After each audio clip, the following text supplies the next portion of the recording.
Hey sneaker friends, today we're gonna have a look at another basketball shoe. This time I actually have the men's size 7 Lebron 16. Now I posted a video and it was actually the big kid size 6.5. So a little bit of the information was wrong. So in this video I'm gonna tell you all about the men's size 7, tell you how it's different from the big kid size. There are definitely some differences.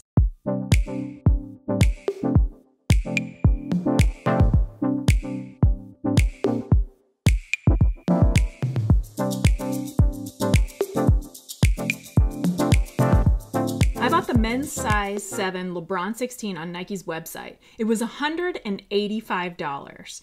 They have a few different colorways and they're talking about a lot of different colorways to come out with. Now this shoe just came out fall of 18, so it is a brand new basketball model for the 16 versus the 15. If we start with the outsole, you're gonna see an outsole that is very much like the big kids. Now there is a difference though. This outsole is slightly thicker. So from the bottom of the outsole to the wrap up of the airbag, I measured about 8 to 8.5 millimeters, depending on where you measure at. The lug height is about 2.5 millimeters, and it does go down to thinner in some of the areas around the perimeter. So the lug height is about the same as the big kids, but the overall thickness seems to be slightly thicker. The hardness is about 70 to 75, so it is the same hardness that's on the kid's shoe.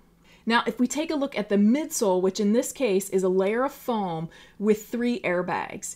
In the men's shoe, there is zoom in the forefoot, the midfoot, and the heel. Now, the heel airbag is a little bit different in that it has zoom air in the center of it, but it does have kind of max in the back of the heel and the front of the heel. So you have a combo in the heel of max and zoom air. If you recall, the big kid shoe only has max air in the heel and it has the zoom in the midfoot and forefoot. The other thing to note about this cushioning system is there is a foam layer on top of it, and you can see from the bottom that all 3 of these airbags are connected by a layer of TPU. Now that layer of TPU, I'm assuming it's TPU, it's probably similar to what the airbag film is, also acting a little bit as a stiffener or a plate. Now you do have complete splits in the outsole, which are acting as flex groove, and you do have large flex grooves in the forefoot.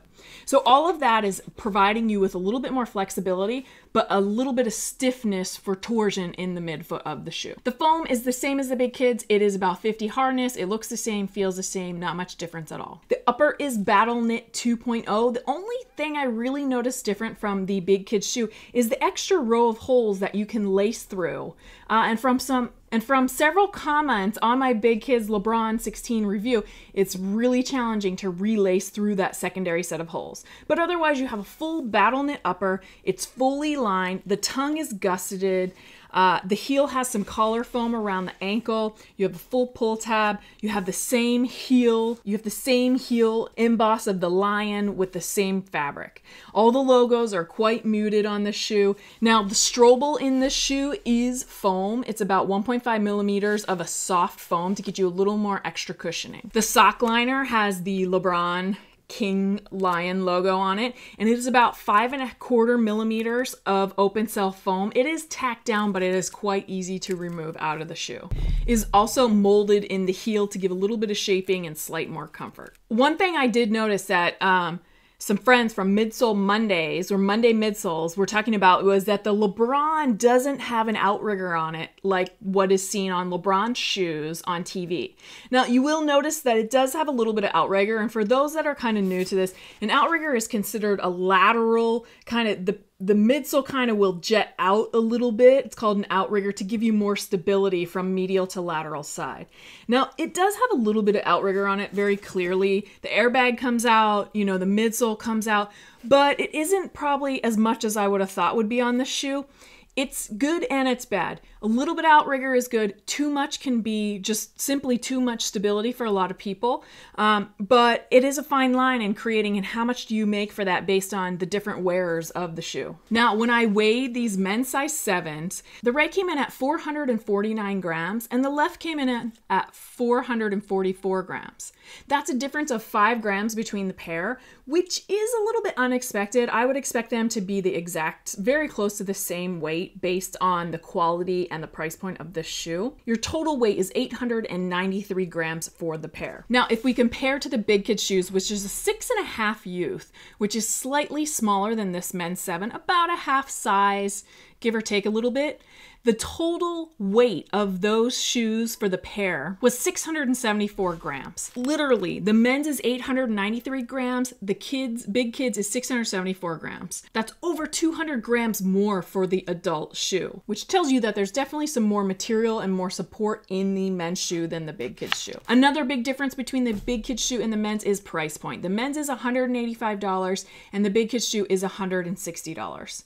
Now, overall, they basically have the same technology in it. The men's shoe has a little bit more zoom in it than Max Air. If you recall, the heel pod of the Big Kid shoe doesn't have any zoom in it. And the upper seems to be slightly different. I'm guessing that the upper is a bit more reinforced in the adult versus the Big Kid shoe. Other than that, there are minor detail changes. One thing I noted on the Big Kid shoe was that the emboss of the heels were very different. You don't see quite the difference in the men's shoe. They look identical. They're almost impossible to tell between the difference. All right, that pretty much covers it for the men's version of the Lebron 16. Let me know what you guys think. This is definitely a heavier shoe. You can tell it's a bit heavier.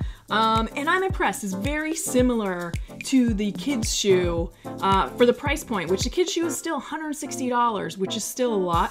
But this shoe compared to the Kyrie and the KD, the adult version definitely continues with the technology way more than in the KD or the Kyrie 4. All right, hope you guys have an awesome day. See ya.